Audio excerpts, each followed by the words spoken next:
কুরআন আল্লাহর বাণী, যা পাঠ করলে হৃদয় প্রশান্ত হয় এবং আত্মা পরিশুদ্ধ হয়। কুরআন পাঠে প্রতিটি অক্ষরের জন্য 10 নেকি সওয়াব দেওয়া হয়। পবিত্র গ্রন্থটি যেমন আমাদের আখিরাতের ঢাল হিসেবে কাজ করবে, একইভাবে দুনিয়াতে সফলতার জন্য কুরআন পাঠের কোনো বিকল্প নেই, যার একটি ফজিলতপূর্ণ সূরা মক্কায় অবতীর্ণ সূরা ওয়াকিয়া। ওয়াকিয়া শব্দটির অর্থ ঘটনা।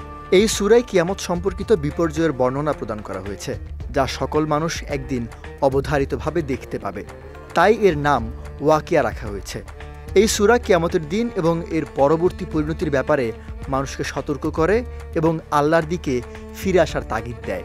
আব্দুল্লাহ ইবনে আব্বাস রাদিয়াল্লাহু তাআলা আনহু থেকে বর্ণিত, একদিন আবু বকর রাদিয়াল্লাহু তাআলা আনহু বলেন, হে আল্লাহর রাসূল, আপনি তো বৃদ্ধ হয়ে পড়লেন।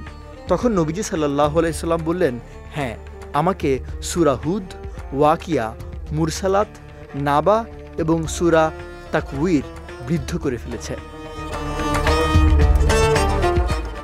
এই সূরা পাঠ করলে কখনো অভাব আসে না। আব্দুল্লাহ ইবনে মাসউদ রাদিয়াল্লাহু তাআলা আনহু তার মেয়েদের প্রত্যেক রাতে এ সূরা তিলাওয়াত করার আদেশ করতেন। তিনি বলেন, আল্লাহ রাসূল সাল্লাল্লাহু আলাইহি সাল্লাম বলেছেন, যে ব্যক্তি প্রতিদিন রাতে সূরা ওয়াকিয়া পাঠ করবে, তাকে কখনো দারিদ্র্য স্পর্শ করবে না।